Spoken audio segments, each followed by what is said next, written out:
Well, good morning, class. We're going to discuss two stories out of the book of Judges, and then another story that occurs at the same time. And that is the story of a lady named Ruth. But without wasting any time, let's get to the two stories. And really the theme of the book of Judges, one of the themes, is the idea that every man did that which was right in their own eyes. The first story, I call it the moving of the tribe of Dan. And about half of the tribe of Dan will leave their own possessions and move to the city of Laish, which is in the far north of the land of Israel, and carve out a possession there. So the tribe of Dan is divided between the northern and the southern portions of the tribe of Dan. But the story starts with a man by the name of Micah. And Micah will build an idol. And then he will get hold of a Levite priest, and that man will be his priest. Then, as the tribe of Dan is looking for new possessions, they come by the house of Micah. They have met and known the priest, and so they visited with him a little bit. They continued on their journey to the far north and found the possession that they wanted to take. And then they went back and got other members of their tribe.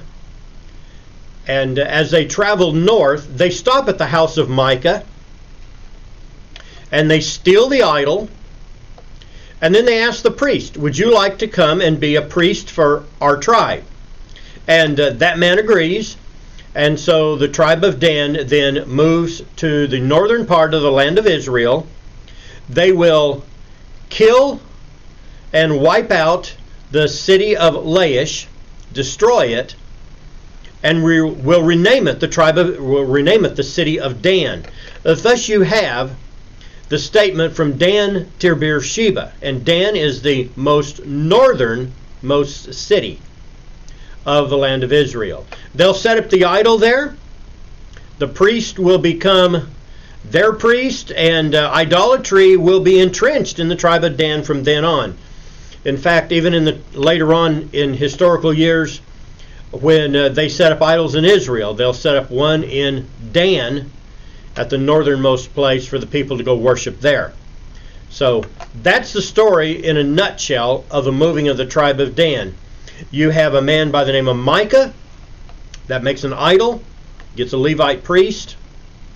You have the tribe of Dan looking for new territory because they have not been able to take the territory, all of the territory that was assigned to them. You have them finding the city of Laish, and they then conquer that city, rename it Dan, set up that idol and that priest there in their tribe. All right, that's their story. We want to talk about the next story, and this is the most gruesome story I think that we find anywhere in the Old Testament. We have the story of a Levite whose concubine runs away from him, and he goes to fetch it back, and it all ends with the destruction of all of the tribe of Benjamin except for 600 men. But this concubine runs away. The Levite goes to fetch her home again, and he meets with her father, and her father keeps him there one day and then another day, and finally he says, "No, I've got to get on home," and so they leave, but there's not enough time for them to make it all the way back to where he lives. So they will stop overnight in a city in the tribe of Benjamin. And an older man comes along after the end of the workday.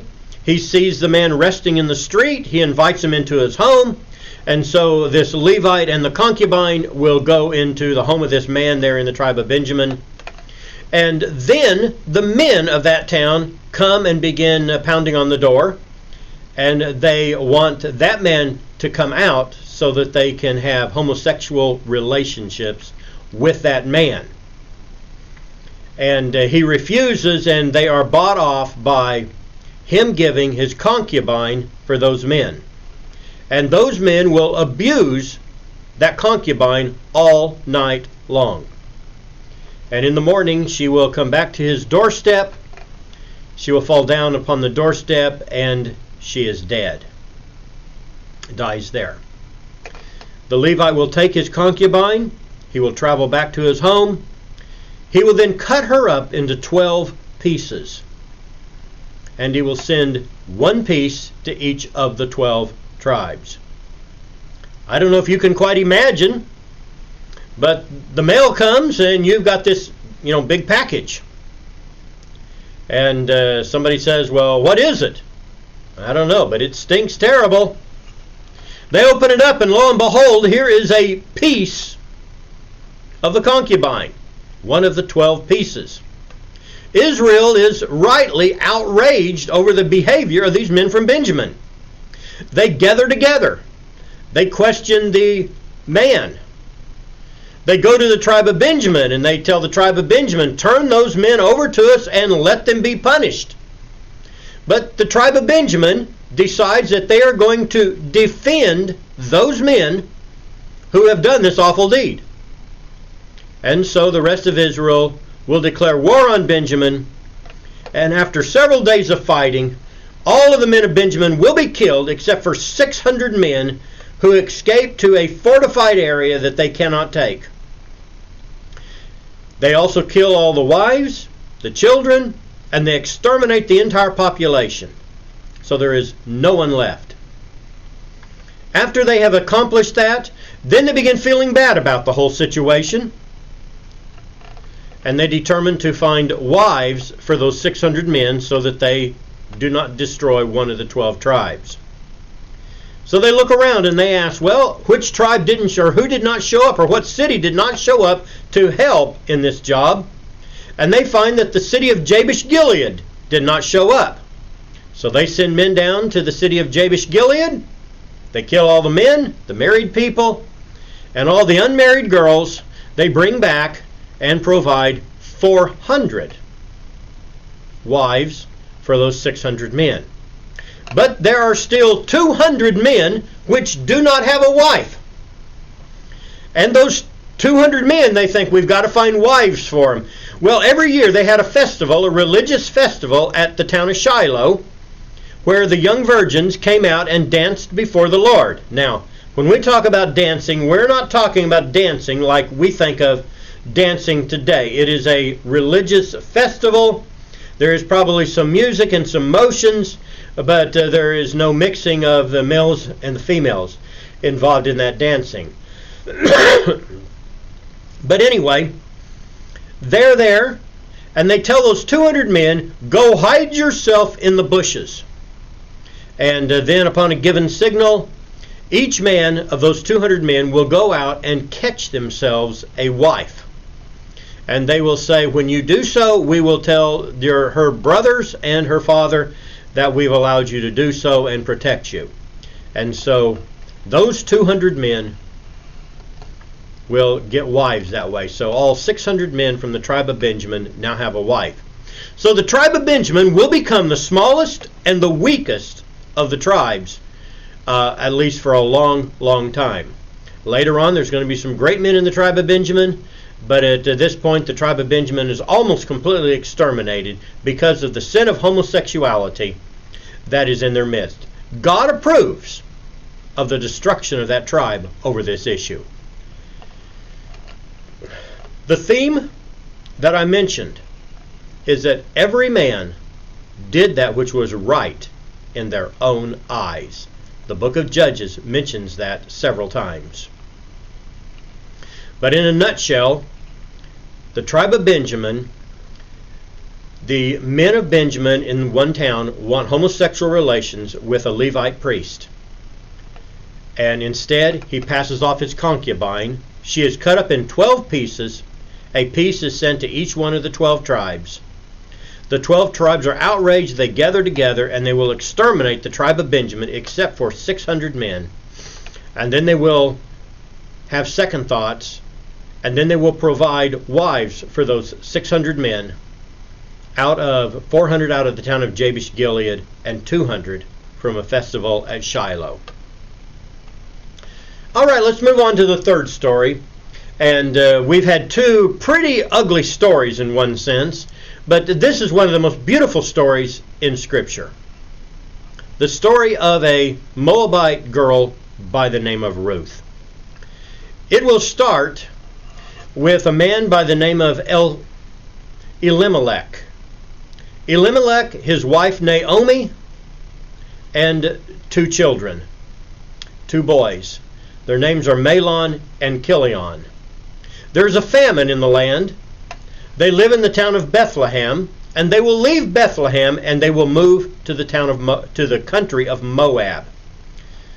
To get there, they would have gone through around Jerusalem, down past Jericho, into the Jordan River Valley, across the Jordan River, across the range of mountains, and into the land of Moab, around the other side of the Dead Sea.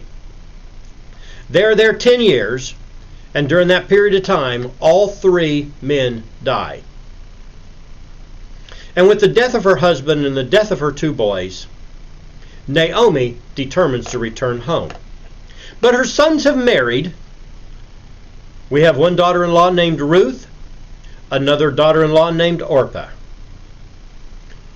Naomi insists that both girls remain in Moab. They say there's nothing for you in Israel. But however, Ruth insists on coming back with her mother-in-law. And thus we have those great words, "Whither thou goest, I will go. And whither thou lodgest, I will lodge. Thy people shall be my people, and thy God, my God."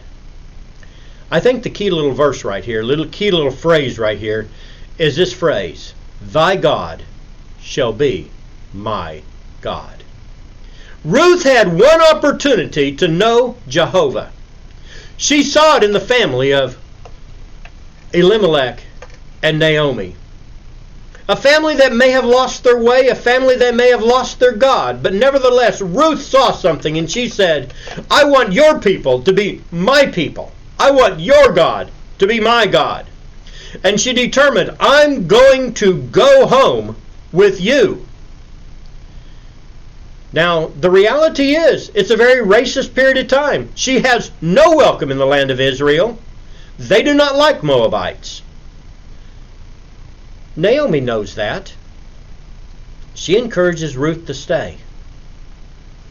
But Ruth determines to make a new life for her in a new country. She will get to the land of Israel. They come back as poor women, destitute and in poverty. They have nothing. The people there remember Naomi, but she's brought her daughter-in-law. Ruth immediately goes out and says, "I've got to find work. We've got to survive."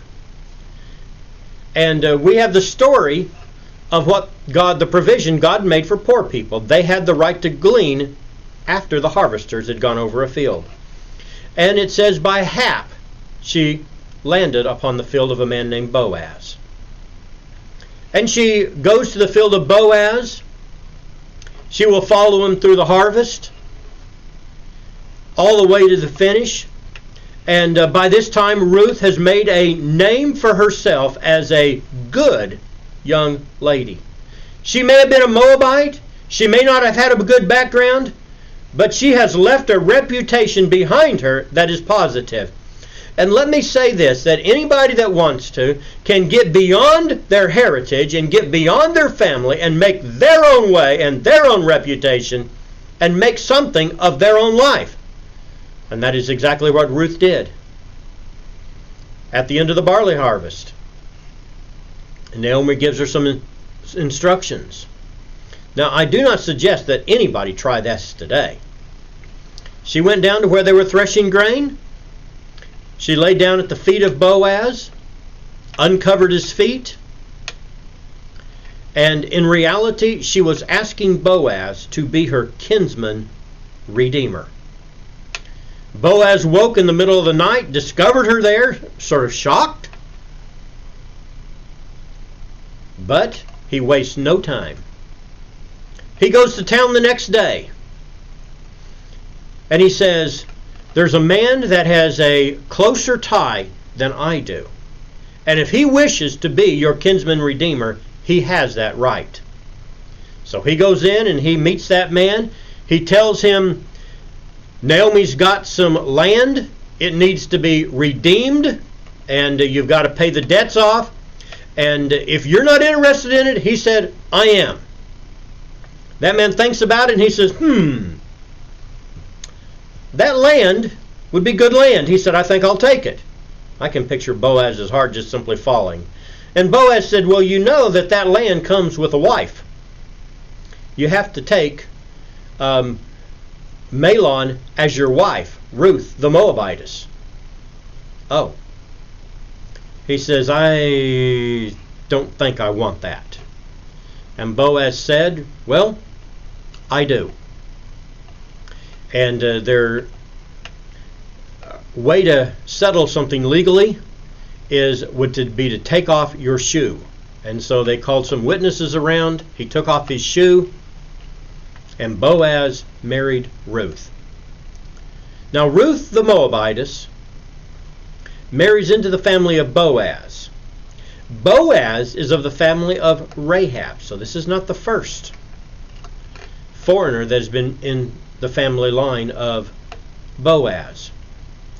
And Ruth will then become the great-grandmother of David. Now, one of the things that's very interesting about the story of Ruth is here we have the story of a impoverished peasant woman who's a foreigner. Those stories never make it into history anywhere. But this is one of the few instances, maybe the only instance, in ancient history where we have a little story of somebody like this that is not of the upper classes, somebody that is not of the wealthy and privileged, somebody that is not a man, just a common person, and how they lived. All right, well, thank you, and we will catch you later.